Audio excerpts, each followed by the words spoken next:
Hi folks.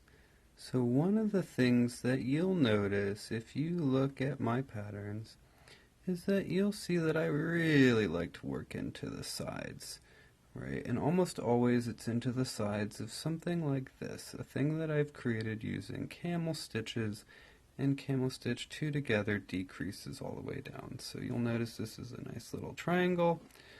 And I like to work into the sides. And one of the ways in which I work into the sides is what I call working into the gap spaces. So you'll notice that if you look along the edge of this work, you'll see a space here, a space here, a space here, here, and so on. These sort of loose open spaces here. I call those gap spaces.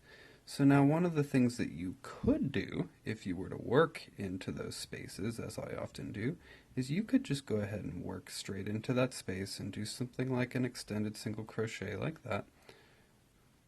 Right? But the problem with doing that, right, is it makes it really, really loose and open. And that might be what you want.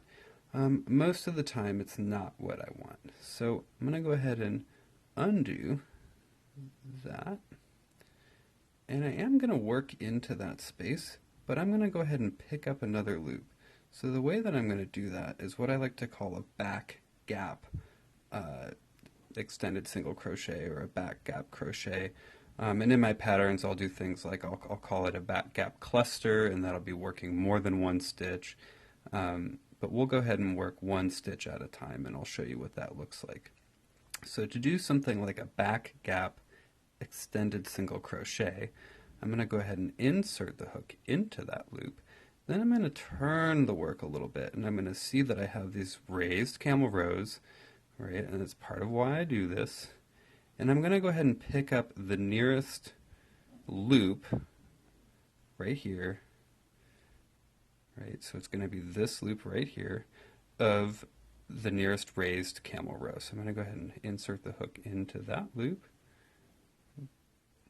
Can be a bit tricky the first couple times you do it, and then I'm going to go ahead and work my extended single crochet into that. So by doing that, what you end up doing is you end up making it less open. So I'm going to go ahead and work into the next one. I'm going to show it one more time just so that you have a chance to really let it sink home. So I'm going to go ahead and insert the hook. I'm going to rotate the work so that I can see it. So now you could go into this twisting part here. I find that to be extremely difficult, and I wouldn't want to do that to you, but you'll notice that you do have these three raised camel rows, right? And I'm going to go ahead and insert the hook into the nearest one, right? It's pretty straightforward. Just insert it into the nearest one. Now I've got those two loops on the hook, and I'm going to work my stitch into that. Go ahead and do that. Okay, so that's just working into those gaps. And the reason that I call this a back gap extended single crochet, or just a back gap stitch, is because I'm picking up the camel row loop on the back of the work, right? I will do a video where I talk about doing the front gap stitch or the front gap cluster, and by doing that I'm going to be picking up the stitch on the front, but that's only when I'm working around the other way. So I'm going to go ahead and do this one more time. Remember, this is called a back gap stitch, or when you work more than one into this in this way, in the same spot, it's going to be called a back gap cluster.